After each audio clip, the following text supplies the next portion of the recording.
Étienne, est-ce que les gens à qui tu prêches, toi y compris, vous savez en quel temps nous sommes? Est-ce que vous savez en quel temps nous sommes? Ce qui m'a frappé, c'est que l'apôtre Paul, il dit ça aux Thessaloniciens. Il dit, aux Thessaloniciens, il dit, pour ce qui concerne les temps et les moments, je n'ai rien à vous apprendre. Il faut savoir que l'épître aux Thessaloniciens, on pense que c'est l'épître la plus jeune de Paul. C'est-à-dire celle qu'il a écrit quasiment en premier. Donc c'est quasiment, vous savez que les lettres de Paul ont été écrites avant les évangiles. Paul n'avait pas les évangiles. Ils n'étaient pas encore écrits. Donc Paul, il avait le témoignage de ceux qui avaient vu Jésus, les paroles qui étaient transmises. Donc les premiers textes chrétiens, vraiment, c'est les lettres de Paul. Et il dit à cette communauté, vous savez en quel temps nous sommes, et j'ai rien à vous apprendre là-dessus. Il parlait à des gens avertis. Et il parle des temps et des moments.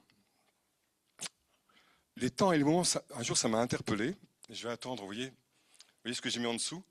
En quel temps sommes-nous de ce projet divin d'avenir et d'espérance? Alors c'est important parce que déjà le prophète Osée disait de la part de Dieu, mon peuple périt faute de connaissance. Et Daniel, on en parlait avec Florence et Bruno dans la voiture, Daniel, lorsqu'il a sa révélation, Daniel c'est une révélation extraordinaire sur laquelle va s'appuyer Jean pour continuer à prophétiser dans l'Apocalypse. Vous savez que Jésus, quand il s'appelle le Fils de l'homme, il fait référence à la prophétie de Daniel. D'accord? Quand Jésus se révèle au pèlerin d'Emmaüs, c'est en lisant la loi et les prophètes. D'accord? Donc, les temps et les moments, je me suis dit, mais Seigneur, pourquoi il dit temps et moment? Et c'est comme si le Seigneur disait, écoute Étienne, tu es scientifique, bon, je suis prof de bio, il y a deux outils qui permettent de voir quand on veut observer. Il y a ceux qui permettent de voir loin, et ceux qui permettent de voir près. Ce qui permet de voir loin, c'est un télescope. Ce qui permet de voir près, c'est un microscope. Les temps et les moments appartiennent à Dieu, mais il veut nous les faire connaître. Les temps, c'est ce qui, dans la main de Dieu, détermine les interventions de Dieu au temps favorable, au temps fixé dans l'histoire de l'humanité pour son salut. Jésus est arrivé au temps fixé par Dieu. Israël est sorti d'Égypte au temps fixé par Dieu. Certes, c'est à une date du calendrier humain, mais c'est Dieu qui l'a décidé et qui est intervenu. Les temps, on dit que les temps sont dans sa main. Ces temps de Dieu, c'est les temps de toute éternité. Dieu sait quand il va intervenir pour que son plan de salut se déroule pour l'humanité tout entière. Parce que Dieu, il a toute la perspective et il voit forcément de loin. D'accord? Et qui peut voir de loin les temps et les moments? C'est l'esprit de prophétie. Parce que l'esprit de prophétie, il sonde les profondeurs de Dieu. Daniel, qu'est-ce qu'il voit? Il voit déjà la venue en gloire du Fils de l'homme à qui tout pouvoir va être remis. Mais il le voit des siècles avant la venue de Jésus et des millénaires avant son retour en gloire, même si nous croyons qu'il est proche. Vous y êtes? Et d'ailleurs, l'ange lui dit, tu ne comprends pas encore toutes ces choses, mais celle-là, parce qu'un jour viendra où la connaissance grandira et on pourra la connaître. Et l'esprit de Jésus-Christ, c'est l'esprit de prophétie, celles qui sont des profondeurs de Dieu. Donc, ne pas négliger la prophétie, Paul le dit, ne négligez pas la prophétie. Pourquoi? Parce qu'elle permet de sonder la profondeur de Dieu et de comprendre en quel temps de Dieu nous sommes. Vous y êtes? Les temps sont dans sa main. Mais alors, c'est quoi les moments? Les moments, c'est une fois que j'ai compris quel est le temps de Dieu, comment ma petite vie de quelques années va s'ajuster à ce temps dans la génération où je suis. Vous y êtes? Les temps, c'est la révélation prophétique. Les moments, ça peut aussi être, Seigneur, j'en suis là de ma vie, tu m'as appelé à cette vocation, parce qu'elle correspond au temps de ma génération. Moi, la vocation que j'ai, Paul ne l'a pas eue. Vous comprenez? Pourquoi? Parce que c'était son moment à lui dans le temps de la fondation des premières communautés. Vous y êtes? Donc c'est important de discerner dans quel temps nous sommes Et là, c'est l'esprit de prophétie qui nous le révèle souvent en sondant les Écritures ou par des paroles prophétiques de discernement pour ajuster nos vies au moment qui correspond à notre génération. Amen. Et c'est pour ce que Paul dit, mes frères et sœurs de Thessalonique, pour les temps et les moments, j'ai rien à vous apprendre. Vous savez en quel temps nous sommes. Donc, puisque vous savez en quel temps nous sommes, vous savez comment ajuster votre vie à l'appel qui est sur votre vie. Vous comprenez? Paul a eu une vocation qui était liée au moment, finalement, du début des premières communautés judéo-chrétiennes et à l'ouverture aux païens. Ça a été son appel. Vous y êtes? Et Jésus n'a pas accompli ça, c'est Paul qui l'a fait. Vous voyez ce que je veux dire? Luther, il a accompli quelque chose qui était son moment à lui dans le temps de l'Église. Même s'il y a eu un tas de difficultés, peu importe. Vous voyez ce que je veux dire? Voilà. Et donc, du coup, savoir en quel temps nous sommes de ce projet divin d'avenir et d'espérance, c'est, Seigneur, en quel temps nous sommes pour pouvoir nous y ajuster personnellement et répondre à l'appel qui est sur notre vie en ce moment, pour ce moment. Et je dirais même pour cette génération. Parce que notre temps sur Terre, il est limité. Et je ne vais pas courir après un appel qui n'est pas le mien. Je ne vais pas convoiter un appel qui n'est pas le mien. Je ne vais pas jalouser un appel qui n'est pas le mien. Seigneur, je vais être à ma place. Parce qu'aucune place, en fin de compte, n'est plus importante qu'une autre. Mais il faut que je sois à ma place.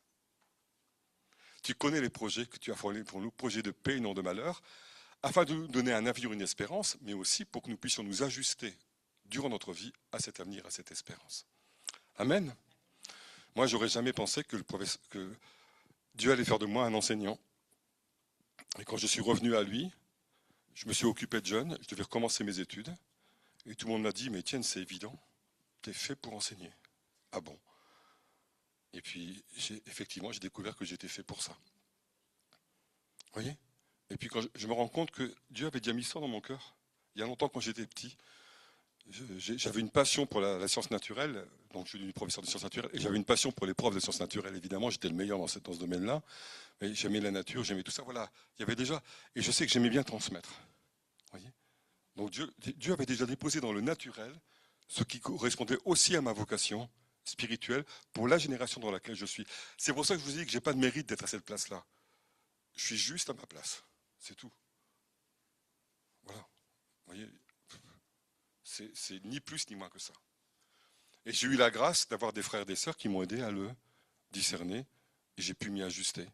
Mais j'ai pu m'y ajuster aussi même charnellement. J'ai fait les études pour, vous voyez ce que je veux dire? Ça m'a formé et ça m'a permis de développer, je dirais, cette compétence que Dieu a donnée spirituellement, charnellement de la développer pour être utile pour le service de Dieu. Amen. Alors, c'est important de discerner justement les temps et les moments. Et donc, justement, à quel moment, à quel temps sommes-nous? Alors, nous sommes à ce moment-là. Je vais vous poser une question. Moi, j'ai fait des camps scouts. J'étais chef scout. Quand le Seigneur m'a redonné de m'occuper des jeunes, la première chose qu'il m'a donné, c'était d'être chef scout. On faisait des camps à l'extérieur. Quand on campe dehors, il y a deux moments étonnants. Il y a deux moments qui sont très proches l'un de l'autre, mais qui sont opposés. Quand vous passez du jour à la nuit, c'est ce qu'on appelle le crépuscule. Et quand vous passez de la nuit au jour, on appelle ça l'aube. Eh bien, juste le passage du jour à la nuit, ou de la nuit au jour, la lumière est quasiment la même. La lumière de l'aube et du crépuscule sont quasiment les mêmes pendant quelques instants. Et dans un des deux cas, c'est pour un coucher de soleil, dans l'autre cas, c'est pour un lever de soleil. Frères et sœurs, dans quel temps nous sommes par rapport au plan de Dieu? Un coucher de soleil ou un lever de soleil? La nuit est avancée, le jour approche.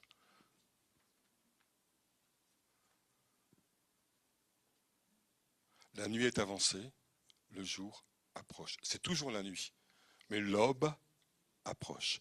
Et ceux qui ont le regard prophétique voient déjà l'aube poindre. Frères et sœurs. Et qui dit ça? Mais vraiment, l'apôtre Paul, c'est... Moi, je sais que quand Jésus sera là, j'ai passé du temps avec lui. Ma femme me dit, il y aura sans doute une longue liste d'attente, une longue queue d'attente. Mais est-ce que vous vous rendez compte qu'il avait toutes ces révélations-là en 2000 ans? En 2000 ans, avant les évangiles. Et que dit Paul aux Romains? Alors là, on passe des Thessaloniciens. Romains, c'est sans doute sa dernière lettre. C'est celle où il va bientôt être condamné à mort. Vous voyez, c'est vraiment comme un testament spirituel, c'est vraiment important pour Paul. Et qu'est-ce qu'il dit? Cela, tout ce que je viens de vous dire, Paul, il exhorte, vous savez, dans l'Épître aux Romains, il exhorte, alors vous voyez, c'est Romains 13, Romains 9 à 11, vous lirez Romains 12, etc. Ne vous conformez pas à mon présent, la grève sur la racine sainte d'Israël, etc. Enfin voilà, dont les appellations sont irrévocables. C'est un testament d'une portée extraordinaire. On se demande comment, justement, l'Église a pu l'oublier. Et Paul dit, tout ce que je viens de vous dire, cela importe d'autant plus que vous savez en quel temps nous sommes. Vous voyez, il ne parle pas du moment, il parle du temps. Vous savez en quel temps de Dieu on est. Vous savez en quel temps on est dans le plan de Dieu qui est le salut du monde. Alors, ça, si je développais, ça prendrait du temps. Mais est-ce que vous êtes conscient qu'il y a deux saluts? Quiconque croit en Jésus-Christ, il est sauvé. Oui, mais tant que la mort n'est pas vaincue, le monde n'est pas sauvé. Tant que la mort règne, le monde n'est pas sauvé. L'espérance juive, c'est le salut de toute la création que prophétise Ésaïe. Je rassemblerai toutes les nations sur les montagnes de Sion, et alors je retirerai de toutes les nations le voile qui est sur toutes les nations, et la mort ne sera plus, et j'essuierai toutes les larmes de leurs yeux. Ce que les Juifs attendent plus que nous, c'est la rédemption du monde. Et cette rédemption du monde, c'est la venue en gloire de Jésus et du Messie. On attend la même chose.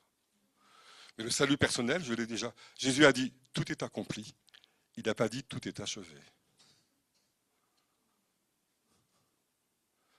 Jésus a dit, tout est accompli. Il n'a pas dit, tout était achevé. Donc, frères juifs attendent l'achèvement de toute chose. L'achèvement de toute chose est proche. Paul, il parle à des gens déjà sauvés, ils connaissent Jésus. Mais il leur parle du salut du monde qui vient bientôt. Le tikkun olam, le rachat du monde, le salut de la création tout entière, où la mort ne sera plus, où le loup mangera avec l'agneau, où l'enfant pourra prendre la vipère sans être mordu. La création sera bouleversée. C'est ce que dit Pierre, nous attendons de nouveaux cieux et une nouvelle terre où la paix et la justice régnent. Frères et sœurs, ça c'est pas chrétien, c'est juif. Vous parlez à un rabbin, c'est ce qu'il vous dira. La venue du Messie, un rabbin va vous dire, Jésus, le Messie n'est pas Jésus parce que ça je ne le vois pas encore. C'est normal. Parce que Jésus est venu accomplir, il n'est pas venu encore achever. Amen. Alors frères et sœurs, en quel temps nous sommes? Voilà ce que dit Paul. Cela importe d'autant plus que vous savez en quel temps nous sommes. C'est l'heure de vous réveiller enfin du sommeil. C'est quand même un peu étonnant. Il parle à des gens qui viennent de vivre peut-être le témoignage de ceux qui ont vécu la première Pentecôte de feu, qui ont vu les premiers apôtres. Il leur dit, bande d'endormis, bande d'endormis, réveillez-vous. Oh. Pourtant, c'est la génération de ceux qui ont connu le plus de miracles. C'est la génération du premier réveil. Pourtant, ils sont endormis. Il est temps de vous réveiller, là. Et les pigeons de Thessalonique, là, vous avez reçu vous êtes obèses de plein d'enseignements, vous êtes obèses de plein de révélations, vous avez vu des miracles. Mais vous êtes endormis. Il est temps de vous réveiller. Pourquoi?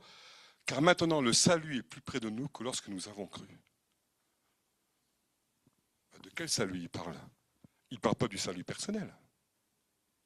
Ils sont déjà sauvés, ils croient en Jésus. Il parle du salut du monde.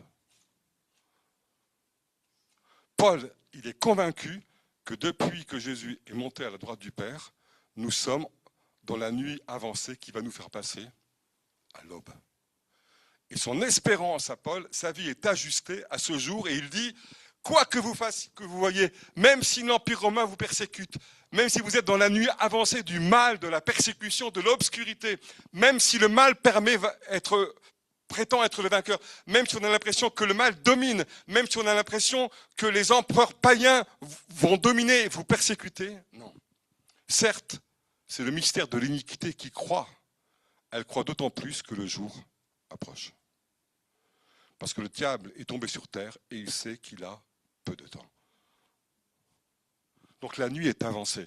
Et si la nuit est avancée, c'est vraiment la nuit. Mais le jour approche. Et frères et sœurs, voilà ce que dit Paul. La nuit est avancée, le jour approche. Autrement dit, nous sommes non pas dans le passage du crépuscule, enfin du jour à la nuit, mais de la nuit au jour. Ça fait 2000 ans. L'appel est le même depuis 2000 ans. Les temps sont dans la main de Dieu. Pour un Dieu, un jour, c'est comme 1000 ans. Amen. Alors, Paul nous dit tout ça Et c'est extrêmement important de l'entendre. Et alors du coup, je me suis vraiment posé la question, on va se la poser ensemble. Comment s'ajuster alors à cela? Vous voyez? Puisque cela importe d'autant plus que vous savez en quel temps nous sommes, quel est ce temps? Voilà le temps dans lequel nous sommes. J'aime beaucoup cette image, c'est une image d'école du dimanche. Quand j'étais petit, on avait ce qu'on appelait un flanellographe. Je sais pas s'il y en a qui ont connu ça. Vous savez, on collait des personnages bibliques sur un tableau en flanelle, on les collait, comme avec de la velcro, puis ça illustrait. Et moi, ce que je préférais, c'était David avec Goliath. J'aimais bien les images. J'aimais beaucoup aussi Daniel dans la fosse au lion. J'aimais bien les images. J'aimais beaucoup aussi Élie contre les prophètes, etc. Enfin, voilà, toutes ces images-là, j'étais gamin, j'aimais bien. Hein, voilà. Et puis celle-là, qu'est-ce qu'elle illustre? Elle illustre la parabole des vierges. Les vierges sages. Et c'est déjà dans la fin de l'Apocalypse, son épouse s'est préparée. Frères et sœurs, nous sommes dans les temps de la préparation de l'épouse du Messie qui vient bientôt. Et Paul le savait déjà, il a dit, je vous ai fiancé à Christ. Paul avait conscience que Jésus était l'époux. C'est ce que dit Jean-Baptiste, voici l'époux, et je suis l'ami de l'époux. Jésus se présente lui-même comme l'époux. Le premier miracle qu'il fait, c'est quoi? C'est les noces de Cana. Et comme par hasard, c'est Jean, maison de Jean, l'évangile de l'intimité, l'évangile de la nuptialité. Nous sommes dans les temps où l'épouse s'est préparée et continue de se préparer. Et cette épouse, elle doit être comme les vierges sages, avoir une lampe à huile, vous le voyez, et une réserve d'huile dans l'autre main. Est-ce que vous le voyez? Elles ont les deux. Elles ont à la fois une lampe allumée et de la réserve d'huile. Et vous savez ce qui va être reproché aux vierges folles, c'est qu'elles ont la lampe allumée, mais elles n'ont pas la réserve d'huile dans l'autre main. Paul dit ça déjà, vous voyez, il dit ça aux Thessaloniciens. Jean nous redit dans l'Apocalypse qui a été écrit quelques dizaines d'années plus tard. Vous voyez? Mais c'est quasiment pour la première ou la deuxième génération de chrétiens. C'est toujours pour nous. Nous sommes depuis 2000 ans dans les temps de la préparation de l'épouse. Mais aujourd'hui, 2000 ans sont écoulés, donc je suis encore plus près du jour des noces que Paul. Vous êtes d'accord ou pas? Donc c'est encore plus urgent de vous préparer, parce que moi je me suis marié assez tard, je me suis marié donc il y a maintenant 27 ans, et Jocelyne, elle attendait quand même le jour du mariage avec une certaine impatience. Moi aussi. Autrement, ça aurait été plutôt embêtant. Est-ce que vous pensez que Jésus est impatient? Oui. Est-ce que nous sommes impatients? Est-ce que c'est ça vraiment qui nous attache? Vous voyez? Alors, voyez, attention. Parfois, dans l'Église, on a pu utiliser ce que je vous dis là pour que les gens se détachent de la réalité du monde. Ce n'est pas du tout ça. Au contraire. Ça me permet de comprendre encore mieux dans quel temps je vis et l'urgence que je sois dans ces perspectives-là pour en témoigner et pour vivre ma vocation. Moi, je suis à la retraite maintenant, j'étais heureux pendant près de 35 ans comme professeur et je ne le regrette pas, c'était ma place. Et si Jésus était revenu avant ce jour d'aujourd'hui, il m'aurait trouvé en tenue de service à la fois dans l'Église et dans le monde. Vous comprenez? Voilà, à ma place. À ma place. Paul, il fustigeait ceux qui justement ne faisaient plus rien parce que le jour de Jésus est proche. Ça ne nous désolidarise pas du monde, mais ça nous fait briller dans le monde. Et ça nous fait agir dans le monde, de la part de la Jérusalem céleste et de la part de notre vocation. Amen. Donc, frères et sœurs, son épouse s'est préparée. Et c'est là la grande question que je me pose. Mais comment cette épouse se prépare-t-elle? Comment cette épouse se prépare-t-elle? J'aime beaucoup cette image. Vous le voyez, alors j'ai pris celle-là parce que je trouve qu'elle est... Oh, il arrive, il est là, c'est lui, je l'entends. Dépêchez-vous les autres, venez, venez, venez. Partons à sa rencontre. Vous savez que Pierre dit dans une épître qu'on peut hâter le retour du Christ par notre désir de sa venue et par notre volonté de vivre dans cette génération la place qui est la nôtre pour qu'il vienne bientôt. Amen. Alors, frères et sœurs, son épouse s'est préparée comment? Et là, on va avancer un tout petit peu.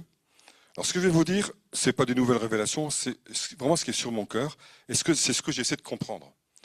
Ça fait plus de 5 ans, je vais dire 6 ans, qu'on enseigne avec Jean et Maggie Bartabourou au Château Blanc, notre mission, notre maison de prière dans le nord de la France, près de Lille, à Thumerie, qu'on enseigne chaque premier samedi du mois sur la préparation de l'épouse.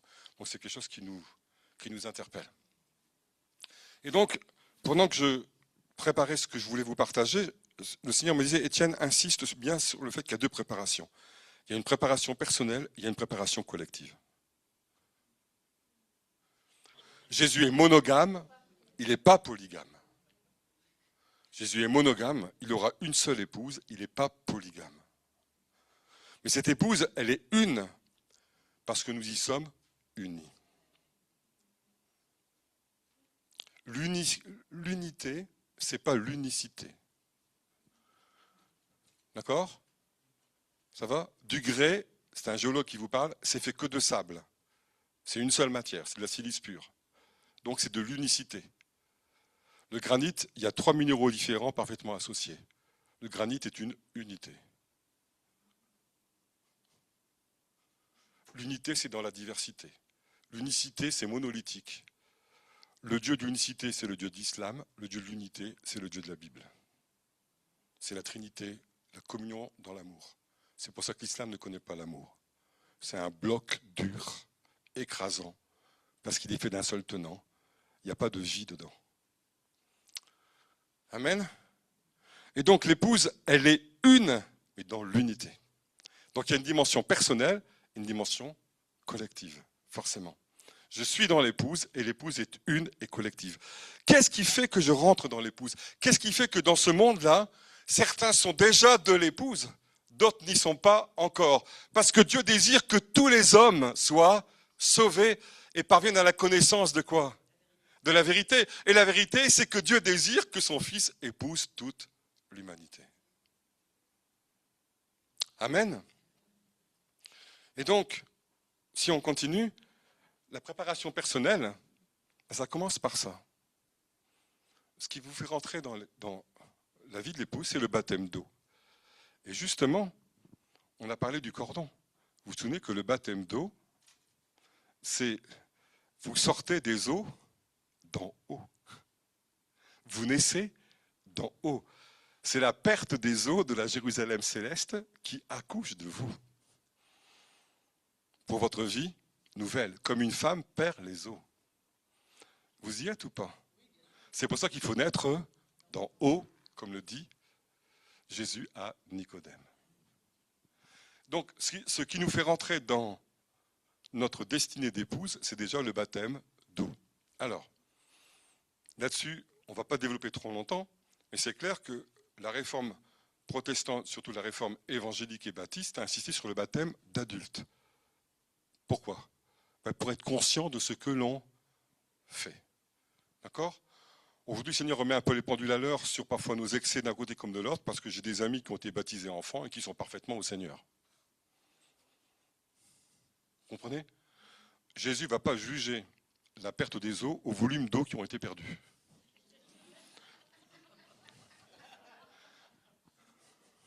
Ça va? Ça va? Ce qui compte, c'est que l'acte soit posé dans la foi. Le juste vivra de sa foi par la foi.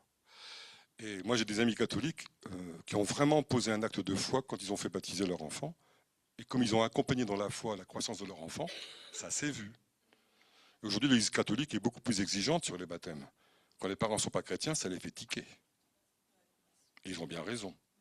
Et vous remarquez que depuis maintenant 2-3 ans, il y a beaucoup plus de baptêmes d'adultes dans l'Église catholique que d'enfants. D'accord? Et ça, ils l'acceptent parfaitement.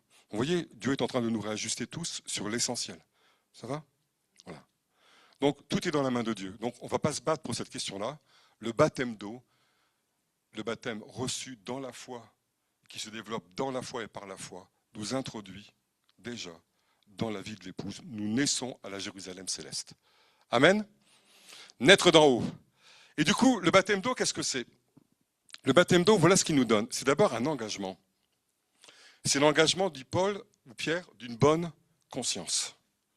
Souvent on dit ça, vous savez, quand on fait un baptême dans les églises évangéliques, mais c'est quoi un engagement? Ben moi, quand j'ai fréquenté Jocelyne, un jour, tous les deux on s'est dit, on veut se marier, donc on s'est engagé l'un pour l'autre. Les fiançailles, c'est déjà un engagement. Et parfois il est très douloureux quand on le rompt. Vous savez pourquoi finalement Joseph a voulu protéger Marie qui était enceinte? Parce qu'elle lui était promise. Donc ils étaient déjà engagés l'un envers l'autre. Et pour le peuple juif, les fiançailles, c'est déjà un engagement qui vaut comme le mariage. Et comme Marie était enceinte sans connaître d'homme, c'est qu'elle avait commis l'adultère. Même si elle n'avait pas encore vécu maritalement avec Joseph. On est d'accord? Donc elle encourait la lapidation. Les fiançailles, c'est déjà un engagement. Dieu dit dans Osée, je te fiancerai à moi pour toujours. Donc il y a toujours un temps de fiançailles. Le temps de fiançailles, moi ça m'a interpellé, si vous voulez. Moi je suis de la vieille école. Moi quand Jocelyne a accepté de m'épouser, je suis allé voir son père et j'ai demandé la main à son père. Bah oui, hein. Elle va changer d'autorité. De son père, elle vient chez moi. L'homme quittera son père et sa mère. Et on s'est fiancés. Et une fois qu'on s'est fiancés, on a dit aux gens, voilà, on s'est fait cette promesse, on vous invite à notre mariage à telle date. On était déjà engagés. Et on savait que si on rompait, un jour je lui ai dit une phrase qui lui a fait, je lui ai dit, tu sais chérie, les fiançailles humainement, c'est ce qu'on peut encore rompre si vraiment on sent qu'on se trompe, quoi. Elle dit, tu crois que tu te trompes? Je dis non chérie. Je dirais, on a encore quelques mois pour cheminer. Si d'un seul coup je dirais, il faut qu'on en parle, quoi. Parce qu'on est déjà engagés. Mais une fois qu'on sera définitivement marié devant le Seigneur, là, je dirais, on ne vient plus en arrière du tout. Mais pour un juif, les fiançailles, c'est déjà aussi important que le mariage. Ben, Jésus est juif, hein. Donc il prend ça au sérieux. Donc dans le mariage, tu t'engages. C'est une promesse. Jésus dit, je te fiance à moi pour toujours, et tu te fiances à moi pour toujours. Tu fais maintenant partie de ma future épouse qui commence à se préparer. Et moi, de mon côté, je me prépare pour toi, là-haut.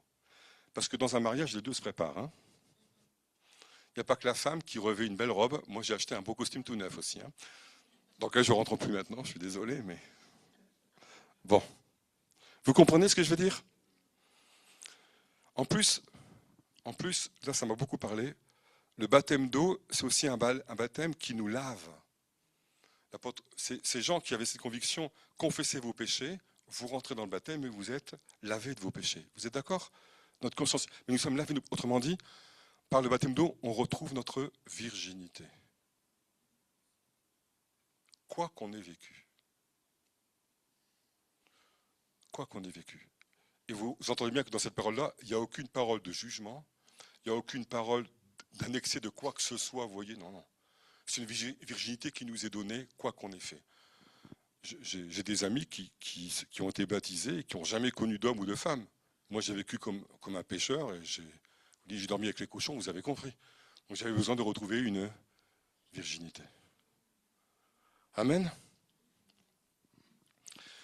Et pour moi, l'image la plus belle, c'est Marie-Madeleine, Marie de Magdala. La prostituée délivrée de 7 démons, qui va être celle qui va voir Jésus ressuscité pour la première fois. Sa virginité lui est totalement redonnée. C'est un modèle, Marie-Madeleine. Elle est au pied de la croix, hein, alors que les hommes ont fui. Amen. Et donc, cette virginité nouvelle, renouvelée, c'est parce que nous avons été purifiés. Jésus, il le dit, hein, je vous ai purifié d'une eau pure. Vous savez, quand il lave les pieds des disciples, vous êtes déjà purs. Alors Pierre lui dit, lave-moi tout entier, parce qu'il entend bien cet appel à la purification pour cette virginité spirituelle, pour être totalement à Christ. Vous comprenez? Et du coup, une fois qu'on est engagé par le baptême d'eau, ça va nous poursuivre. Dès qu'il y aura une tache, dès qu'il y aura une ride, on aura envie d'être lavé et d'être déridé avec le fer à repasser sur notre vieille robe. Vous comprenez? Pour qu'on soit une épouse sans tache ni ride. Mais c'est l'œuvre qui commence avec le baptême et non pas qui se termine avec le baptême. On rentre dans la vie céleste, la vie d'en haut. Et c'est pour ça que tout à l'heure, on a vécu encore des délivrances. Ça continue. De sanctification en sanctification, de gloire en gloire. Amen. Gloire à Dieu. Mais c'est pas tout, il n'y a pas que le baptême d'eau. C'est Jean baptisé d'eau, et que nous dit Jésus? Que nous dit finalement Jean par rapport à Jésus? Il nous dit, lui, il vous baptisera de quoi? D'esprit et de feu. Hop. Et le second baptême, c'est le baptême du Saint-Esprit. Et aujourd'hui, dans nos églises, souvent ce baptême manque. Je ne dis pas, beaucoup vont vous dire, l'Église réformée va dire, mais au moment du baptême, il y a la confirmation, on reçoit l'onction du Saint-Esprit. Oui, mais ça doit se voir. Voici les signes qui accompagneront ceux qui l'auront cru. Il y a des signes qui accompagnent. On voit bien qu'à la première Pentecôte, il y a des signes qui ont accompagné à un point tel qu'il y a eu 3000 conversions quand même. Première campagne d'évangélisation, d'accord, en pleine fête à Jérusalem. Et le baptême du Saint-Esprit, finalement, c'est un baptême de sainteté. Il ne cesse de nous rendre conformes à Christ parce que c'est l'Esprit Saint. L'eau, c'est la purification. L'Esprit Saint, c'est la sanctification. Et Paul nous dit, dans l'Épître aux Hébreux, recherchez la sanctification sans laquelle personne ne verra le Seigneur. Le voir dès aujourd'hui agir dans nos vies, mais le voir aussi comme les vierges sages au jour de son retour. Amen. Et donc ce baptême d'Esprit Saint, le Seigneur m'a vraiment fait comprendre, Étienne, c'est l'onction de nuptialité. Ce qui est répandu sur l'Église aujourd'hui, c'est une onction de nuptialité qui nous fait désirer la venue de l'époux, qui fait qu'on veut se préparer parce qu'on sent que c'est tout proche et que notre vrai désir, c'est d'être épousé par lui. Et on est fébrile pour ça. Viens, Seigneur Jésus. L'Esprit et l'épouse disent viens, et non pas l'Esprit et l'Église disent viens. Seule l'épouse peut dire Maranatha.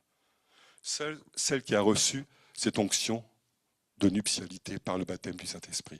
Avant même les dons qui s'expriment. Vous y êtes ou pas? Vous me suivez? Et du coup, ça nous donne une passion qui va être exclusive. Pas d'autre que Jésus. Tu n'auras pas d'autre Dieu que moi. Tu n'auras pas d'autre maître que moi. Vous savez comment on dit maître en hébreu? Baal. Baal, ça veut dire maître. Tu n'auras pas d'autre Baal que moi. Je suis ton seul maître. Dehors l'idolâtrie, dehors les faux dieux, dehors la corruption, dehors la convoitise, dehors tout ce qui s'éloigne des 10 paroles, dehors tout ce qui s'éloigne des béatitudes. Pas d'autre. C'est une exclusivité. Et comment on le sait ça? Moi, quand je suis tenté par un ancien péché ou par une convoitise, je ne suis pas en paix. Merci Seigneur. C'est l'Esprit Saint qui te rappelle, tu es à Jésus, pas d'autre que lui.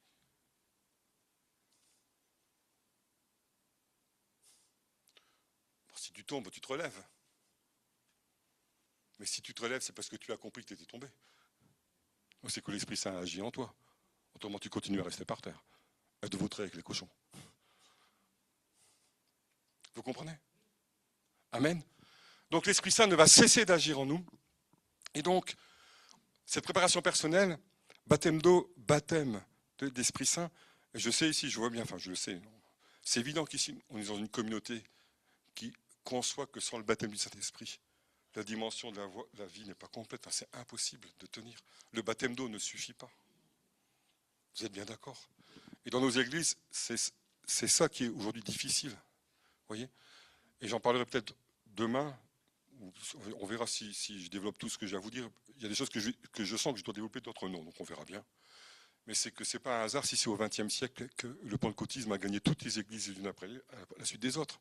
Parce que si l'époux est proche, il faut que l'église soit réveillée et sanctifiée. Autrement, Jésus a dit, quand je reviendrai, trouverai-je la foi sur terre? Ce n'est pas une prophétie, c'est une question. Autrement dit, trouverai-je une épouse prête à m'aimer, à m'accueillir? Amen. Donc, frères et sœurs, il y a 3 mots d'ordre. Alors, premier mot d'ordre, adhérer. Non, pourquoi je dis adhérer? Ce n'est pas adhérer à un parti. C'est parce que le mot foi, Habakkuk, le juste ou la juste vivra de sa foi ou par la foi. Les deux traductions sont bonnes. La foi, ça veut dire quoi? Chouraki, qui est l'ancien maire de Jérusalem, qui était un juif pratiquant, il a traduit la Bible, il dit la foi, je le traduis par adhérence. Avoir la foi, c'est adhérer au projet de Dieu. Alors j'aime bien ce mot, adhérer. Vous savez, j'adhère. J'adhère pas à un parti politique, j'adhère à Jésus-Christ. Je veux être son épouse. D'accord? Amen? Adhérer, coller, vous voyez? Waouh!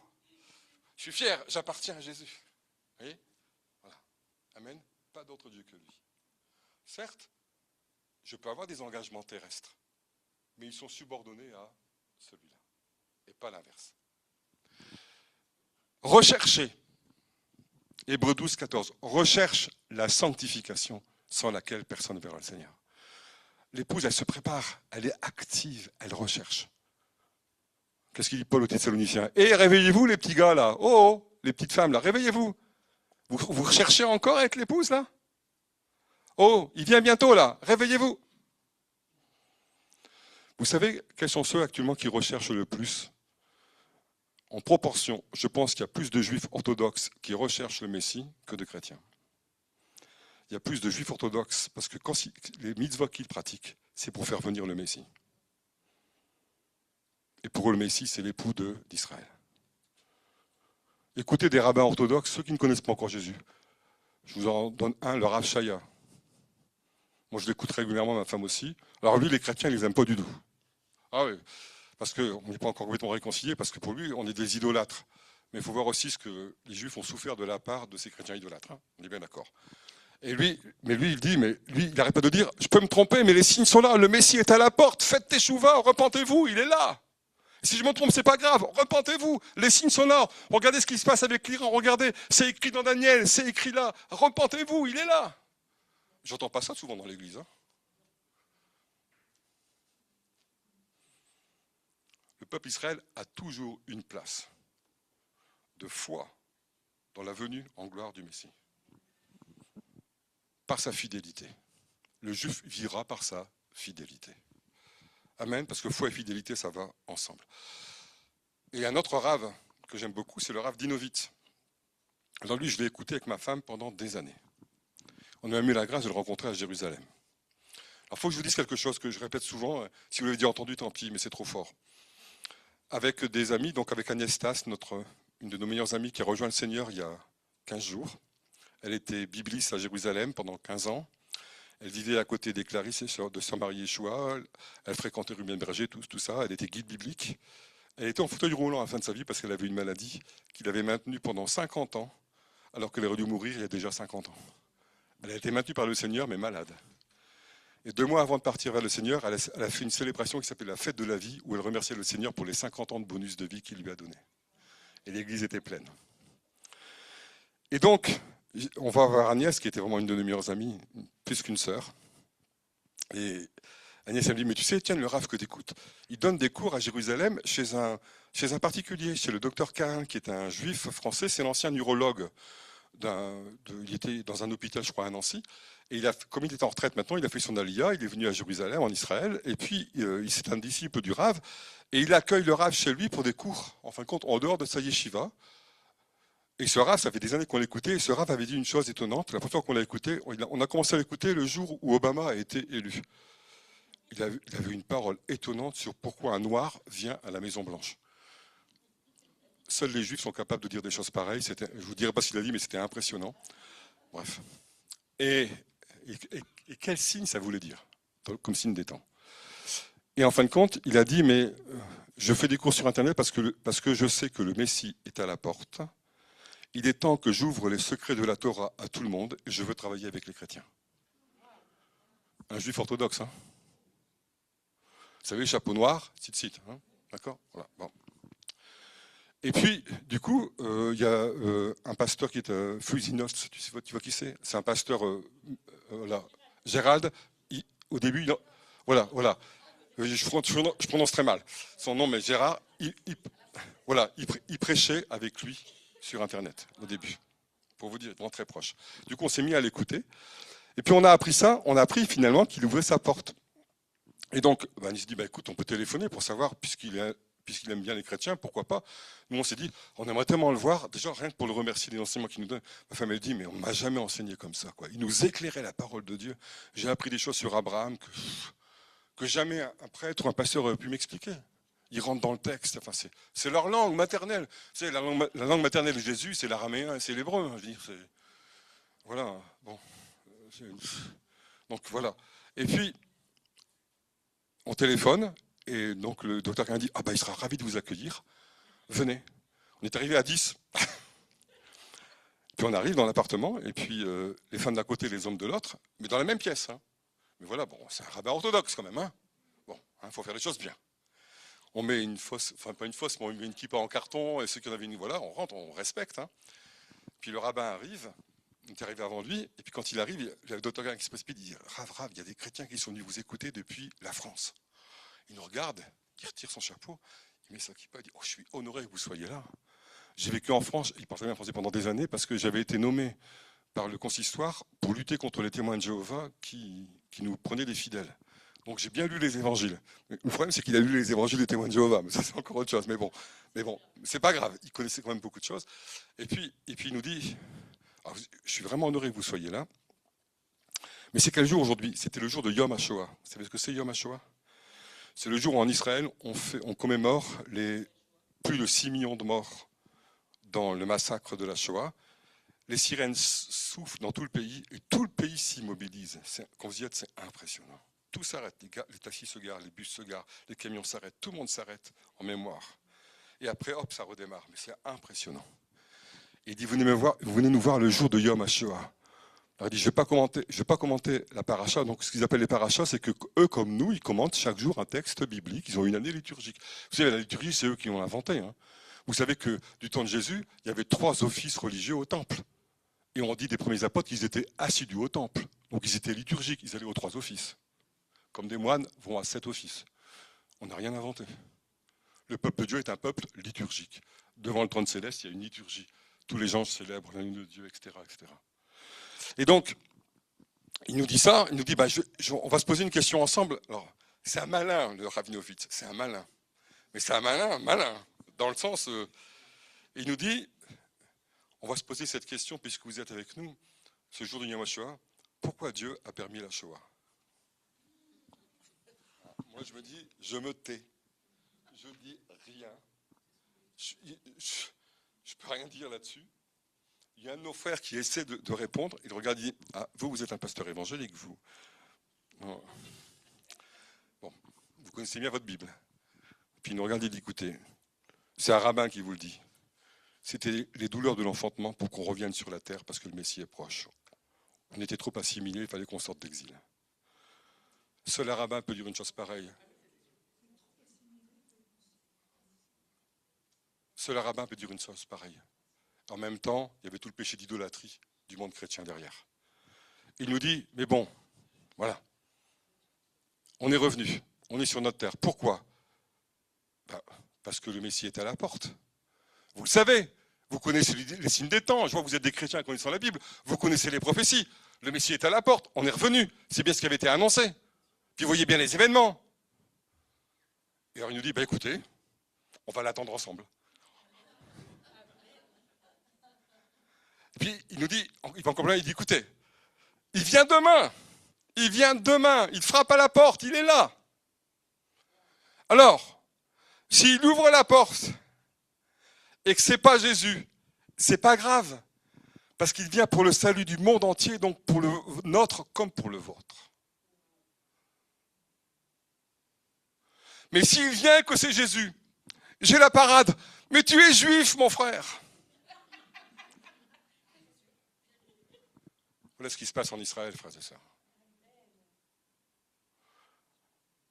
L'épouse du Christ, c'est Israël, juif et non juif ensemble. Et Dieu agit dans son peuple premier-né autant qu'il agit dans l'Église des nations. Amen. Et donc, ces 3 mots sont là.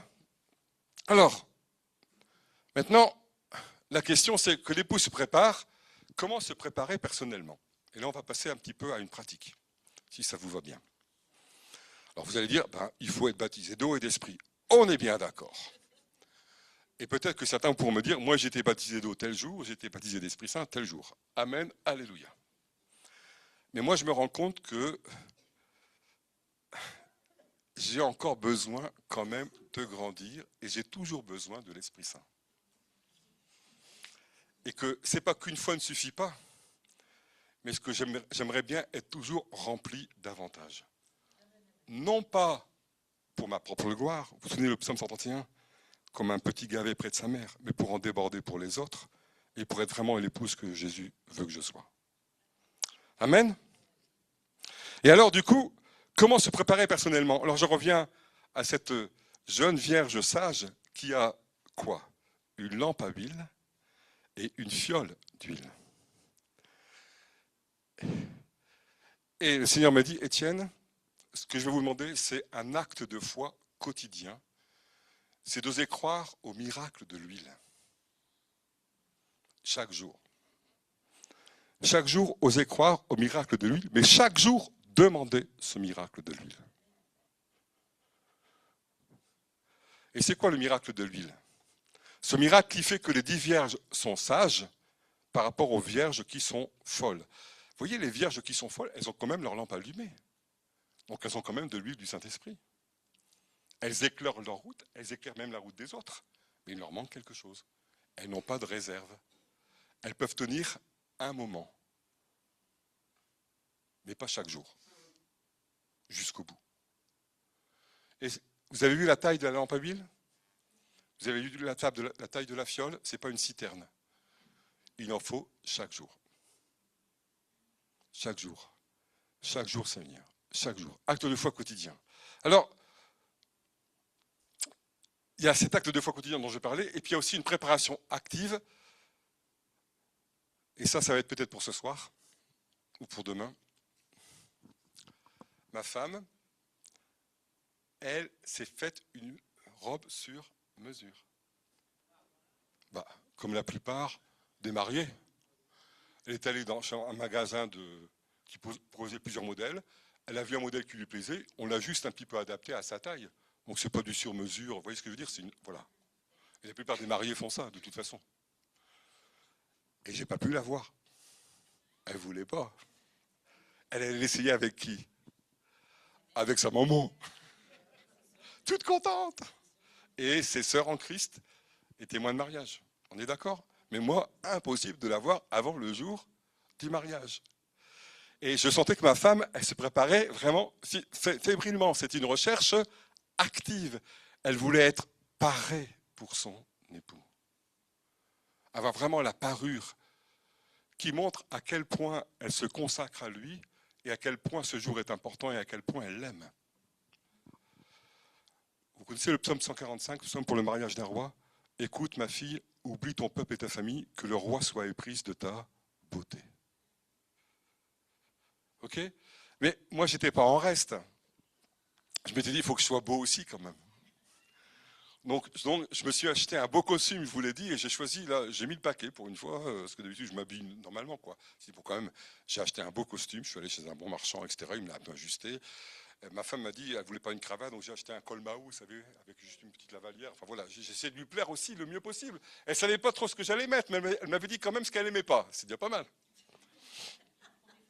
Bon, voilà. Donc moi aussi, je me préparais activement, et je voulais que ce jour soit parfait, impeccable. Et je voulais que ma robe soit parfaite. Et puis je voulais aussi avoir une belle coupe de cheveux. J'ai des cheveux un peu rebelles, hein, je frise un peu, donc ça va, j'avais trouvé un bon coiffeur qui m'a dit, t'inquiète pas, ça va être bien, je vais faire ce qu'il faut, tu viendras me voir juste la veille, je t'arrangerai ça, je vais te raser là-bas, tu verras, bon, bref. Bon. Je me préparais aussi. Et puis, je savais déjà quel parfum ma femme aimait. Donc d'ailleurs, je lui avais acheté un parfum que j'allais lui offrir après, c'est celui qu'elle aimait. Et puis, moi, je savais que l'odeur, elle n'aimait pas. Donc, du coup, j'avais choisi aussi un parfum qui correspondait plus. Vous voyez, on s'ajuste parce qu'on voulait être beau l'un pour l'autre, quoi. C'est normal. Et donc, quelque part, l'épouse, elle se prépare et on dit que, vous savez, l'épouse, dans l'Apocalypse, on dit qu'elle s'est revêtue d'un habit de fin lin. Ce sont les œuvres justes, les œuvres des justes. Et donc, quelque part, il y a une préparation active. Dans Psaume 45, verset 15, on dit finalement, vous pourrez le lire, finalement, on dit que la jeune mariée qui s'avance vers le roi, elle est revêtue d'un beau vêtement brodé d'or, tissé d'or. D'accord? Et alors, à partir de là, je me suis dit, mais Seigneur, c'est quoi cette huile alors? On va commencer par le premier miracle, le miracle de l'huile au quotidien. C'est quoi cette huile dont j'ai besoin à la fois dans ma lampe? C'est quoi cette huile, pardon, dont j'ai besoin à la fois dans ma lampe? Excusez-moi, j'ai du mal avec le micro comme ça, je vous en veux vraiment pas, c'est que j'ai l'habitude de parler avec un micro comme ça. Ce qui fait que du coup, j'ai toujours je suis désolé, hein, donc rappelez-le moi si vous avez raison, parce que parfois je vais être comme ça, donc voilà. Bref. Donc, c'est quoi cette huile? Alors, cette photo-là, je l'ai trouvée sur Internet. C'est la photo, en fin de compte, de jeunes, alors je crois que c'est des jeunes juives qui ont voulu reconstituer un mariage de l'époque. Ça, c'est les demoiselles d'honneur, vous voyez? Parce que l'époux vient de nuit, parfois on l'accueille, etc., etc. Voilà. Donc vous voyez, ça représente bien l'atmosphère. Hein. Vous voyez, elles ont leur lampe à huile, hein. Elles sont prêtes, elles ont aussi une belle tenue. Et alors le Seigneur m'a posé cette question, et il vous la pose, il me la pose. Avez-vous encore de l'huile dans votre lampe? Avez-vous encore de l'huile dans votre lampe? Nous sommes le soir là. Demain est un autre jour. Avez-vous encore de l'huile dans votre lampe? Et avez-vous de l'huile de réserve?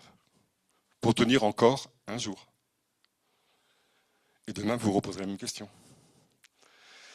Et ça m'a beaucoup touché parce que le premier chant chrétien que j'ai appris, que j'ai chanté, vous ne le connaissez pas, mais c'était justement, c'est quand je suis revenu au Seigneur, je voulais dire, enfin, avant que je revienne au Seigneur, quand les jeunes de mon église, qui étaient plus âgés que moi, sont revenus de Gagnères dans les années 73, 74, 75, ils ont tout de suite été enflammés par le Seigneur, enflammés par le Saint-Esprit. Ils ont fait un groupe de jeunes incroyable. J'avais 2-3 ans de moins qu'eux, donc je suivais quand même un peu. Et puis, comme c'était mes chefs scouts de l'époque, eh ben, ils m'ont dit, tiens, on va t'apprendre à jouer de la guitare. C'est eux qui m'ont appris à jouer de la guitare. Et ils composaient des chants, puis on les chantait tous les dimanches soirs dans la rue devant l'église pour faire des réunions d'évangélisation le soir avec eux. C'était plein de feu, c'était formidable. Et ils avaient écrit un chant, as-tu encore de l'huile dans ta lampe? Es-tu prêt pour une longue attente si elle est longue? Si elle est longue, as-tu encore de l'huile dans ta lampe? Et le Seigneur me reposait cette question. Étienne, dis-leur, dis-toi, as-tu encore de l'huile dans ta lampe? Et cette huile, en fin de compte, c'est quelle huile? C'est l'huile de l'intégrité, c'est l'huile des œuvres bonnes, et c'est l'huile de la charité. C'est quoi l'huile de l'intégrité? C'est une huile pure, sanctifiée, qui brûle parfaitement. C'est l'huile du Saint-Esprit dans laquelle il ne doit y avoir aucun mélange. Quel est le plus grand péché de tous les péchés? C'est l'idolâtrie. Une fiancée qui va voir un autre homme, ça ne se fait pas. Un fiancé qui va voir une autre femme, ça ne se fait pas. C'est ça l'idolâtrie. C'est de la prostitution. Dieu, quand il traite son peuple d'idolâtre, il le traite de prostituée. Tu allais coucher avec les autres dieux. Vous savez, les prophètes, ils n'allaient pas par quatre chemins. Parce que la blessure de Dieu, elle était celle d'un époux qui espère son épouse. Vous comprenez? Et donc, l'intégrité, c'est l'huile qui... J'ai été purifié par l'eau du baptême, je suis sanctifié par le Saint-Esprit. Dieu me demande que je demeure dans l'intégrité. Alors, être intègre, c'est quoi? Être intègre, c'est à la fois se garder de ce qui peut nous rendre impurs, mais c'est aussi reconnaître qu'on est encore impur. Et demander à être encore purifié et sanctifié. Et c'est pour ça que tout à l'heure, avec Florence, qu'on a vécu, c'est nécessaire. On avance de sanctification en sanctification, de gloire en gloire, vous comprenez? Voilà. Mais si on est sur ce chemin-là, on est une épouse qui se prépare et qui prend la bonne huile. Et mon frère, ma soeur, il y a trop souvent dans l'église, on a cru être arrivé avec le baptême. Alors que c'est le début. On a cru être arrivé avec le baptême du Saint-Esprit, alors que c'est aussi le début. Amen? Ok? Il faut marcher. Marcher. Vous savez comment on traduit les béatitudes en hébreu? On ne dit pas heureux, en marche. Parce que pour les Juifs, le bonheur, ce n'est pas un état statique où tu es assis en sirotant le Saint-Esprit, en caressant l'homme intérieur. Ce n'est pas du tout ça. Je reprends. Tu n'es pas assis en sirotant le Saint-Esprit pour caresser l'homme intérieur et te faire du bien. Ce n'est pas du développement personnel. Selon l'esprit du monde. C'est pour le salut. Pour la gloire de Dieu et le salut du monde. Et pour la préparation de l'épouse. Et donc, c'est vraiment important de... Seigneur, encore aujourd'hui, je me rends compte que là, je ne suis pas parfaitement intègre. je veux recevoir encore plus d'intégrité, Seigneur. Plus d'huile sainte dans ma lampe pour briller. Vous savez que les témoignages les plus percutants, c'est les témoignages de ceux qui reconnaissent leurs péchés et qui ont vu Jésus les guérir de leurs péchés. C'est pour ça que je vous ai dit que j'étais un fils prodigue et que j'étais un pécheur. Vous voyez ? D'abord, pourquoi ? Parce que d'abord, c'est ma vie, c'est ce que le Seigneur a fait, et ça nous permet d'être vraiment égal à égal et de comprendre qu'on a tous à mener ce combat pour l'intégrité. Amen ? On continue ? Des œuvres bonnes. Ben oui, parce que l'épouse fait les œuvres de l'époux. Si j'ai un cœur à cœur avec Jésus, je veux faire sa volonté aussi ici sur terre. Qu'est-ce que Jésus a dit ? Allez de toutes les nations, faites-en des disciples, baptisez-les au nom du Père, du Fils et du Saint-Esprit, chassez les démons, guérissez les malades, etc. Ben c'est la mission qu'il a laissée à son épouse. La fiancée, future épouse, déjà liée à lui par une promesse, par un engagement, elle fait les œuvres de l'époux sur terre parce qu'elle est connectée à la Jérusalem céleste et parce qu'elle brille de la lumière du Saint-Esprit, lumière d'intégrité, lumière qui donne les dons pour faire les œuvres justes et bonnes. Amen. Quand l'Église est baptisée du Saint-Esprit, elle manifeste en ambassadrice le royaume de Dieu sur terre, le royaume de son époux. Où la mort n'est plus, où le mal est vaincu, d'où Satan a été expulsé parce qu'il est tombé du ciel, sur la terre comme un éclair. Amen. Et pourquoi de la charité ? Parce que Paul nous dit dans les Corinthiens, voici ces trois choses demeurent, la foi, l'espérance et l'amour, mais la plus grande des trois. Si tout ça on ne le fait pas par amour, si je suis rempli du Saint-Esprit, si j'ai tous les dons pour chasser les démons, s'il me manque l'amour, je ne suis rien. L'épouse, elle est douce. Jésus, il est lent à la colère, riche en bonté, doux et humble de cœur. Vous comprenez ? J'aime beaucoup quand des temps de délivrance se vivent comme tout à l'heure. Voilà. Jésus est là, c'est paisible. Alors s'il y a des manifestations, alléluia, mais on ne recherche pas une espèce de démonstration de soi. Vous voyez ce que je veux dire ? C'est pour les autres. C'est par amour. Comme Jésus le faisait. Alors Jésus, dès qu'il y avait des miracles, il foutait le camp pour pas qu'on le glorifie tout de suite. Pourquoi ? Son heure n'était pas encore venue. L'heure de l'épouse n'est pas encore parfaitement venue. Vous comprenez ? C'est quand on verra face à face que le monde verra aussi pleinement qui l'on est vraiment. D'accord ? Donc ne nous glorifions pas nous-mêmes, mais cherchons la gloire de l'époux en faisant les œuvres de l'époux. Et vous savez qui a dit ça ? C'est saint Augustin qui dit ça. C'est son commentaire des Vierges sages. Saint Augustin d'Hippone, un des pères de l'Église, un Tunisien, un Carthaginois, un Berbère. Le plus grand père chrétien occidental. Saint Augustin, basané avec des cheveux frisés. Amen. Je vous rappelle que Luther était un moine augustinien et que le pape actuel est un augustinien. Intéressant. Mais voilà, il y a aussi autre chose qu'on peut entendre. As-tu encore de l'huile dans ta lampe ? Et ça, c'est plus l'apôtre Paul qui nous le dit. C'est l'huile de la persévérance. Perce et tu verras. La persévérance, c'est perce et tu verras. Fais la percée, persévère et tu verras. C'est l'huile de la consécration. La consécration, c'est je suis totalement absorbé par ma vocation. C'est ça ma première préoccupation. Je suis consacré, je suis mis à part pour ça. Ça va ? Et après, c'est évidemment la foi. Parce que sans la foi, comment puis-je accomplir tout ça ? Sans la foi, d'abord, que mon époux, je vais vous dire une banalité, existe vraiment, même si je ne le vois pas. Sans la foi que mon époux, il tient parole. Quand il a dit « je viens bientôt à la fin de l'Apocalypse », je crois que c'est une parole vraie, même si elle a 2000 ans. Et par la foi, parce que tout ce que j'adhère à lui, j'adhère à son projet, j'adhère par amour à lui.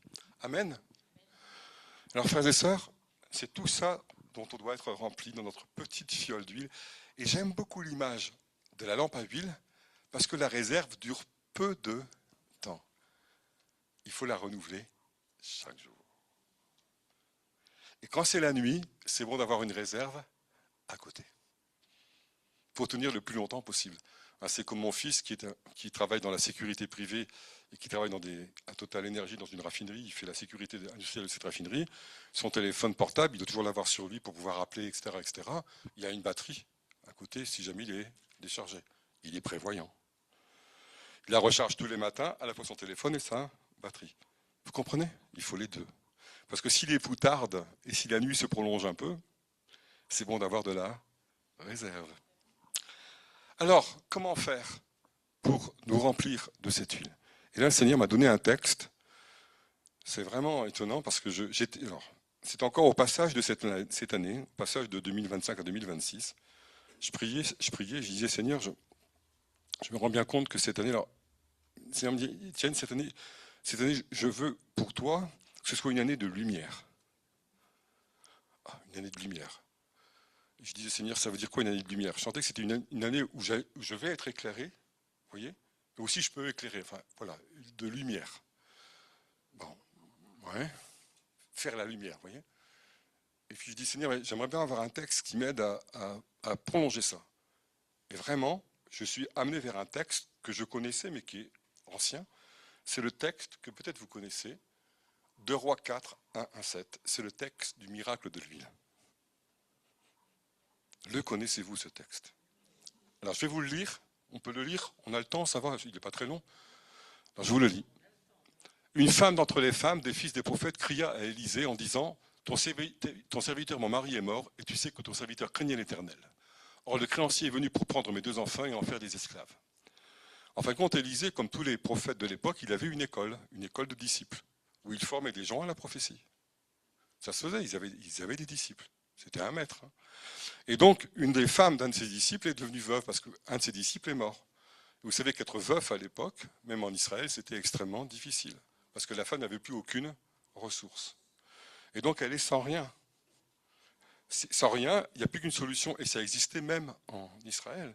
C'est pour ça qu'il y avait l'année du jubilé, où on remettait les dettes pour que les dettes d'esclavage ne durent pas trop longtemps. Vous voyez? Si j'ai plus de quoi me nourrir, je vais me vendre en travaillant pour quelqu'un d'autre. Je deviens comme son esclave. Ça va? Et du coup, je suis nourri et logé. Mais je travaille. Évidemment, il y avait beaucoup de juifs riches qui abusaient de ça, vous voyez, voilà, qui en profitaient. Jérémie, d'ailleurs, s'est opposé à cela profondément. Et donc, Élisée, elle va voir Élisée en disant, c'est ce qui m'attend, c'est que mes 2 enfants et moi, on va devenir esclaves. J'ai plus rien. Et alors, Élisée lui dit, que puis-je faire pour toi? Ça ne vous rappelle pas quelque chose quand Jésus s'approche? Que veux-tu que je fasse pour toi? Autrement dit, forcément, Élisée va lui demander d'exprimer sa demande. Quand tu exprimes sa demande, tu mets ta foi en action. Dis-moi, qu'as-tu à la maison? Répondit ta servante, n'a rien du tout à la maison qu'un vase d'huile. Et d'ailleurs, ça doit être un tout petit vase. Il lui reste un vase d'huile. Alors lui, il servait à quoi à l'époque? Il servait à tout. Il servait à la nourriture, il servait aussi à la guérison. Vous vous souvenez, le bon samaritain, il met de l'huile sur les plaies. D'accord? Il servait à l'onction aussi. Samuel, il va consacrer sa huile et David par l'onction. Donc lui, il avait vraiment un rôle extrêmement important. C'était un rôle de vie, on va dire physique et de vie spirituelle. Donc finalement, je suis quasiment morte, j'ai presque plus rien pour vivre. Alors Élie va lui dire, va demander en dehors des vaches et tous tes voisins, des vases vides, et n'en demande pas un petit nombre. Autrement dit, va rechercher le plus grand nombre de vases vides, de récipients que tu n'as pas chez toi.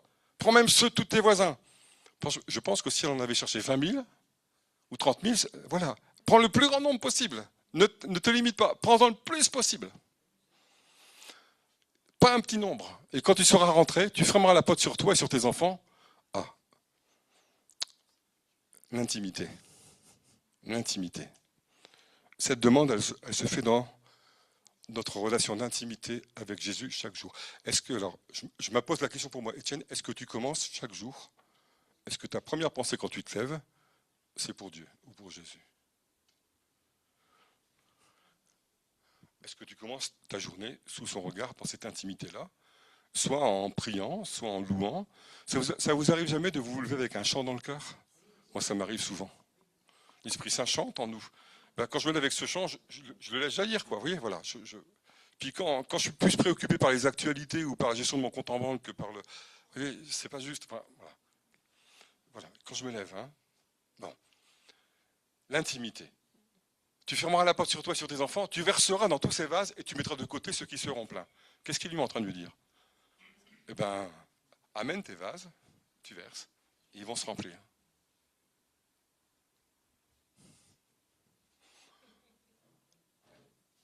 Est-ce qu'elle dit, Élisée, il est fou? Elle sait qui est Élisée. C'est le maître de son mari. Elle connaît sa puissance, elle connaît son autorité, donc elle va lui obéir. La foi est toujours liée à l'obéissance. Donc, elle le quitta, elle ferma la porte sur elle et sur ses enfants. Et que font les enfants? Ils lui présentent les vases, elle verse, et tous les vases se remplissent. Tant que les enfants présentent des vases, ils sont remplis.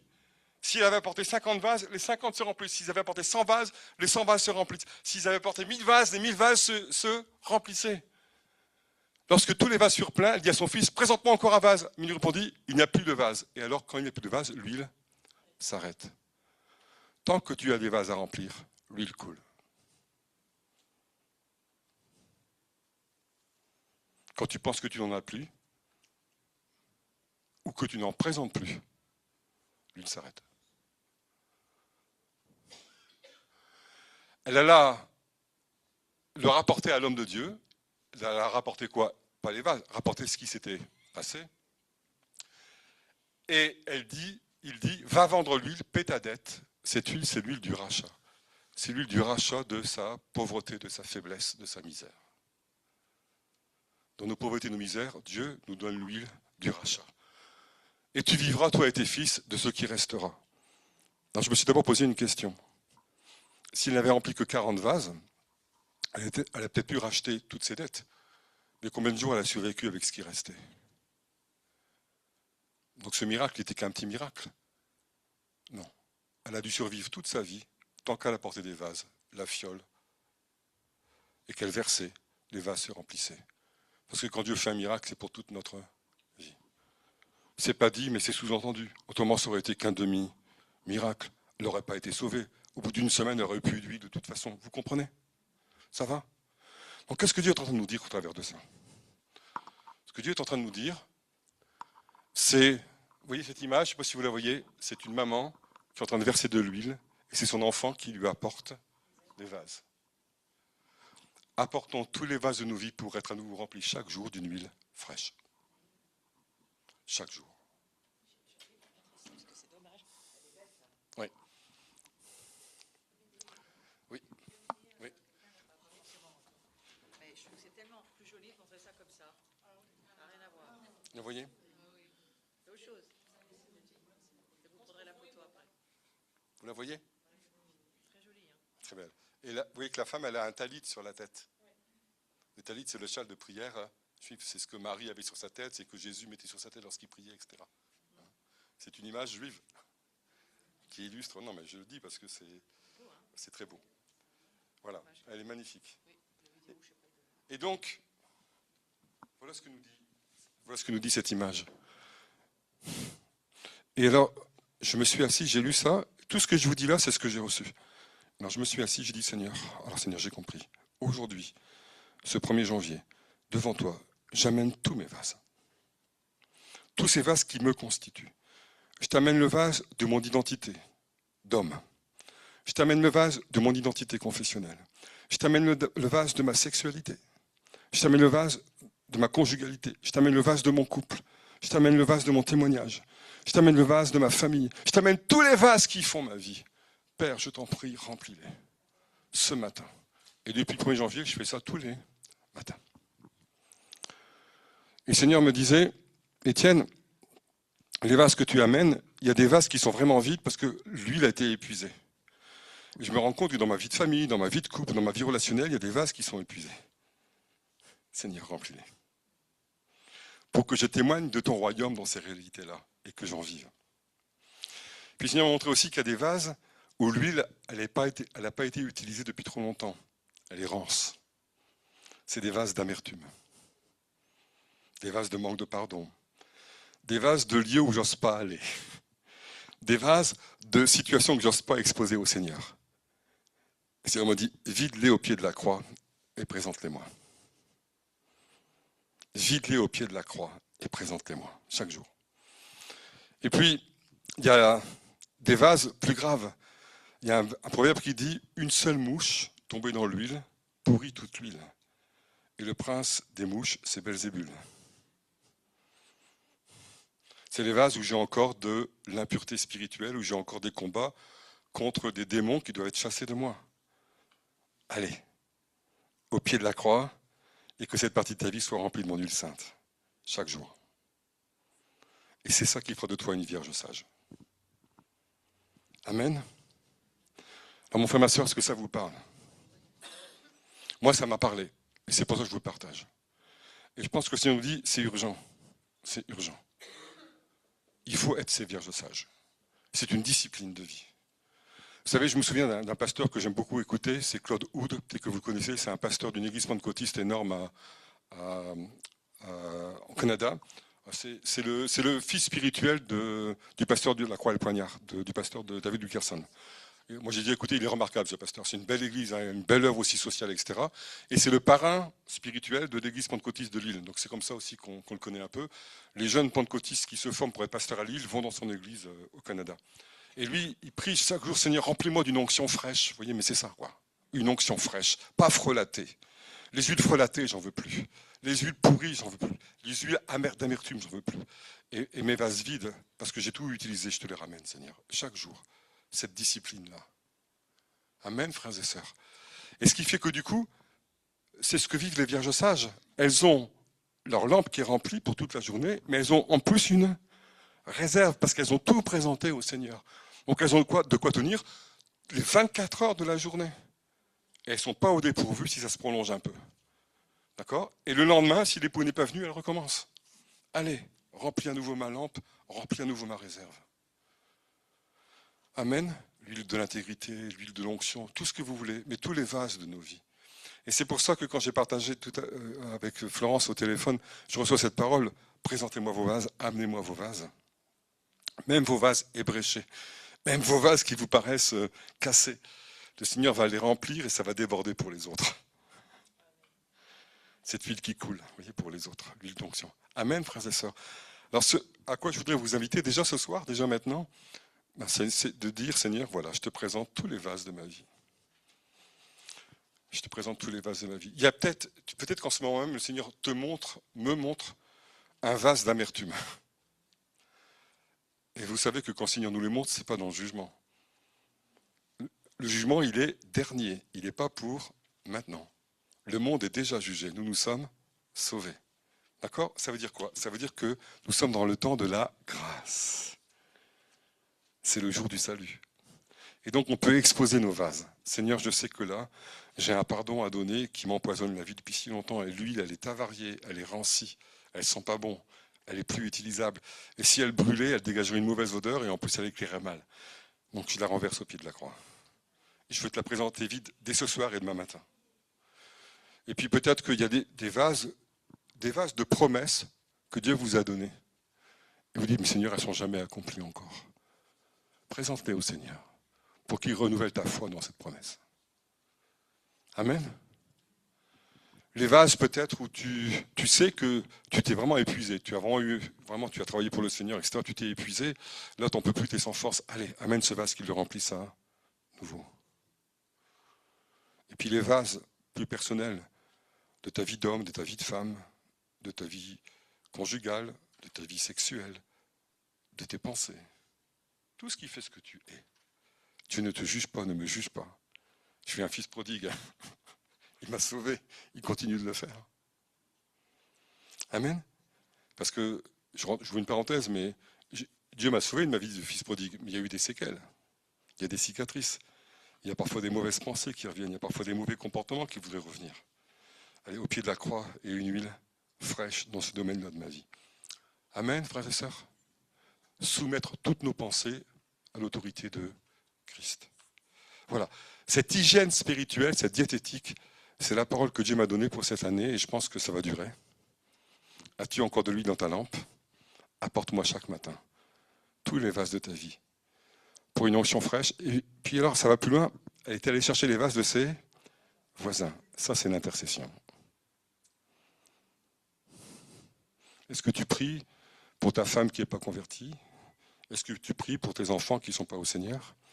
Est-ce que tu pries pour tes amis? Est-ce que tu pries pour le lieu où Dieu t'a placé? Voilà. Ces vases-là aussi, chaque matin, Seigneur, je les présente devant toi pour qu'ils soient remplis de l'huile de l'intercession qui va les éclairer, eux. Amen. Et si on s'engageait à cette discipline tous les matins, quelle que soit la forme qu'elle puisse prendre, vous savez, ça, même si ça dure 3 minutes, vous voyez que je dis, peu importe, quelle que soit la forme qu'elle puisse prendre. Moi, j'ai ma femme, vous savez quel est le meilleur cadeau qu'elle me fait, ma femme? Elle me paye 3 jours au monastère du Mont d'Écot pour mon anniversaire chaque année. Le monastère du Mont d'Écot, c'est le grand monastère qui est à 40 km de Lille, qui est sur un des sommets qu'on appelle le Mont d'Écot. Alors les sommets dans le nord, c'est pas les sommets des Alpes, hein, mais pour nous, c'est les petites montagnes. Hein, oui, bon, d'accord, voilà. Bon, bref. Il faut quand même monter, hein, parce que le Mont Cassel à côté, ceux qui montent en vélo sur des pavés, c'est costaud, quoi. Donc il faut quand même monter, c'est de 300 mètres, hein, mais c'est quand même pas mal déjà. Et ce monastère, c'est un monastère cistercien, donc ce sont des moines trappistes de stricte observance qui fabriquent un très bon fromage. Le fromage du Mont d'Écot, je vous le conseille d'ailleurs, je ferme la parenthèse, il est délicieux. Et ça les fait vivre en plus. Hein.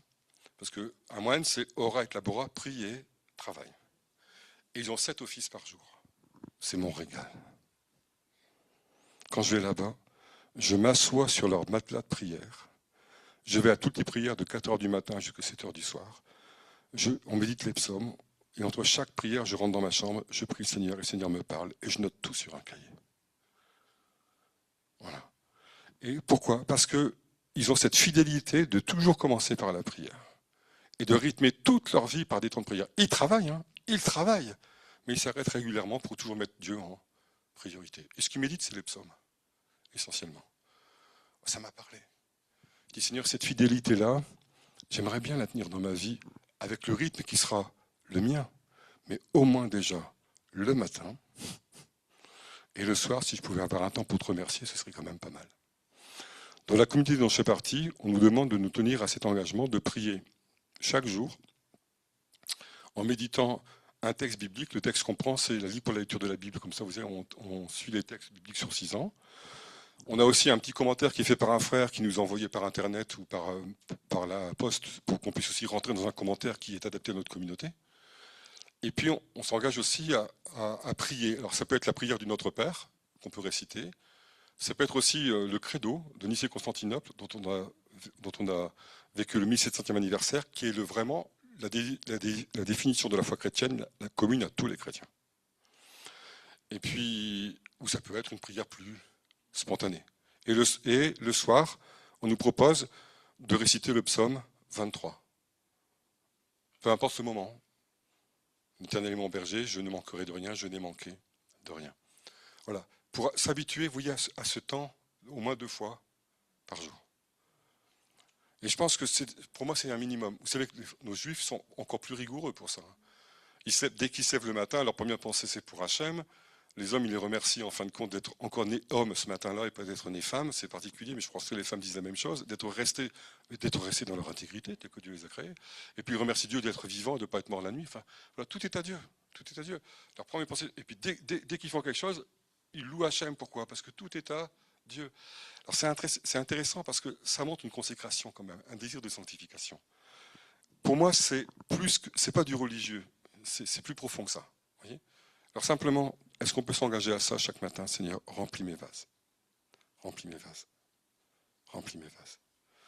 Et je suis sûr qu'on verra l'œuvre de Dieu dans nos vies. Et sans doute dans les vases où tu t'y attendais plus. Dans les vases où c'était pas très propre. Moi, je vois très bien les vases où je dis, Seigneur, vraiment là, cette huile-là, au pied de ta croix, quoi. J'en veux plus. Je veux plus qu'elle pourrisse ma vie, quoi. Non, je veux une huile fraîche, là. Une huile d'onction fraîche. Amen. Voilà. On va peut-être avoir ce temps de prière-là. Maintenant, déjà, tout simplement, alors ce que je vous propose, en toute simplicité, c'est qu'on puisse soit prier à voix basse, ou vous pouvez vous exprimer. Mais, vous savez, Je pense que si on est vraiment dans l'intimité, on n'est pas dans le voyeurisme, on est bien d'accord. C'est-à-dire que Dieu nous respecte profondément. Il y a des prières qu'on peut faire monter de notre cœur, qui sont entre lui et nous. Il y a des prières qu'on peut aussi dire à voix haute, si on a accord de les dire. Seigneur, vraiment, je remplis tous mes vases, ou ce vase-là, je te le donne, même si on ne le nomme pas. Sentez-vous libre devant le Seigneur. Sentez-vous libre. Mais apprenons à vivre cela. Le monde a besoin de vierges sages qui chaque jour ont leur lampe allumée avec de la réserve. Parce que qu'est-ce que Jésus a dit? Quand on allume une lampe, ce n'est pas pour la mettre sous le boisseau. Que votre prière brille devant tous les hommes. Amen. Pour qu'elle brille, il faut qu'il y ait de l'huile. Alléluia. Amen. Alors, je vous invite à prier. Seigneur Jésus. Seigneur, merci de m'avoir rappelé ce chant. Et je voudrais rappeler justement leur nom parce que c'est deux frères qui m'ont précédé, Seigneur, Christian Verdebout et puis Bruno Tisserand, Seigneur, ont quitté la voie du Seigneur quelques années plus tard au travers d'un événement très douloureux. Et je pense, Seigneur, qu'il y a une huile qui est pleine d'amertume dans leur cœur. Seigneur, vraiment, donne-nous la grâce, Seigneur, de pouvoir chaque matin te présenter et dès à présent te présenter tous les vases de nos vies, Seigneur. Déverse sur nous cette onction de persévérance et d'obéissance, Seigneur Jésus. Cette onction d'engagement, puisque les fiançailles, c'est un engagement, pour que chaque matin, Seigneur, on désire cette onction fraîche et qu'on ait, Seigneur, vraiment la volonté toute simple de dire, Seigneur, encore ce matin, remplis-moi de ton huile, remplis tous les vases de ma vie de ton huile. Seigneur, surtout tous les vases où j'ai du combat, tous les vases d'amertume, tous les vases que je vois vides, et tous les vases où je sais que j'ai besoin de toi, Seigneur. Et tous les vases où tu m'as déjà béni, et où je veux que la bénédiction coule encore, Seigneur, comme une onction fraîche. Je veux cette lampe pleine, Seigneur. Je veux cette réserve pleine, Seigneur.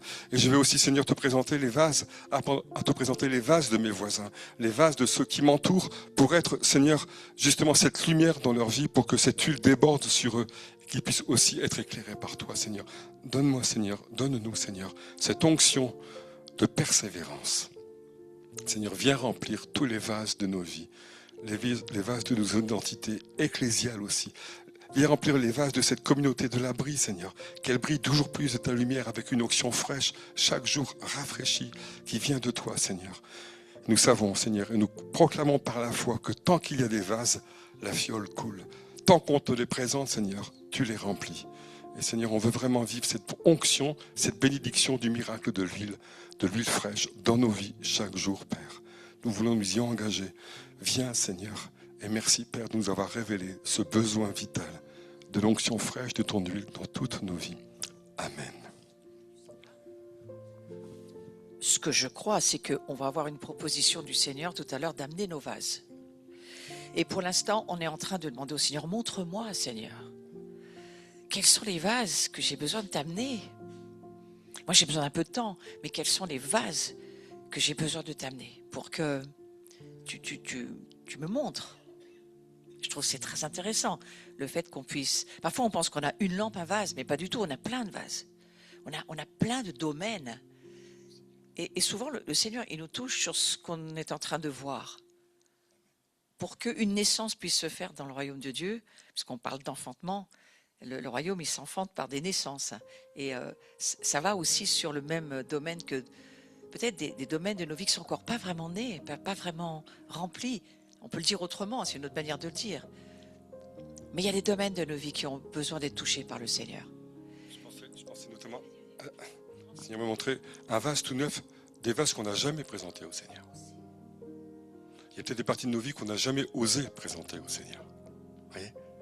Et peut-être qu'on a oublié, que le Seigneur nous remonte maintenant, ou peut-être ceux même qu'on n'osait pas. Apportons-les. Et je crois que tout à l'heure, on va le faire avec du temps.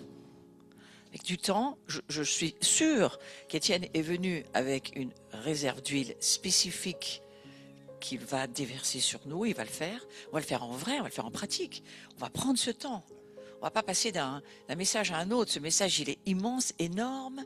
Et ce soir, je ressens, on n'est pas ni sur Zoom, ni sur YouTube, ni rien du tout. C'est une maison où on va se laisser faire. Est-ce qu'on est prêt? Moi, j'entendais tout le temps où tu prêchais, heureux ceux qui ont faim et soif. Faim et soif. Est-ce qu'on a faim et soif? Et il y a des domaines de nos vies fatigués. Il y a des domaines de nos vies, on ne sait même pas si on a encore faim et soif. Mais on va prendre le temps de laisser Dieu nous convaincre qu'on a des vases qu'on n'a peut-être jamais amenés à Dieu. Ça, c'est formidable. Et on va reprendre là-dessus tout à l'heure. Hein. On va pas passer à autre chose. Je crois qu'on va revenir avec une conviction, une révélation qu'on n'a peut-être pas encore maintenant, là, tout de suite. Parce que ça, il faut que ça descende. Hein. Je sais pas vous, mais moi, ça me parle dans... Seigneur, est-ce que tu veux remplir des domaines de ma vie? Et je ne sais pas encore lesquels. Donc, on va prendre le temps. Peut-être on va avoir ce temps d'adoration avec Laurent tout à l'heure, qui va nous donner le temps. Et peut-être qu'on va aller vraiment dans ce temps de ministère, où on va laisser le Saint-Esprit nous remplir de ce qu'il nous a montré, de ce que notre cœur désire, et de ce que Étienne porte. Parce qu'il le sait peut-être pas, ou il le sait peut-être, mais moi je sais qu'il a une huile à déverser. Donc de toute façon, il va me la donner déjà, je sais. Donc c'est un petit peu ce que je suis en train de préparer pour tout à l'heure. Ça te va? J'avais une dernière parole que je voulais, c'est que le Seigneur a lui-même préparé des vases pour une nouvelle saison. Des vases pour une nouvelle saison. Ils sont déjà dans la maison, il va nous les montrer et qu'on puisse les apporter dans la foi. Les vases pour une nouvelle saison. Amen. On repart sur ça tout à l'heure, mais on va prendre ce temps dans l'adoration de laisser Dieu nous parler avec tout ce qu'on vient d'entendre. Hein. Et ça va être ce soir, c'est ce qui va se passer.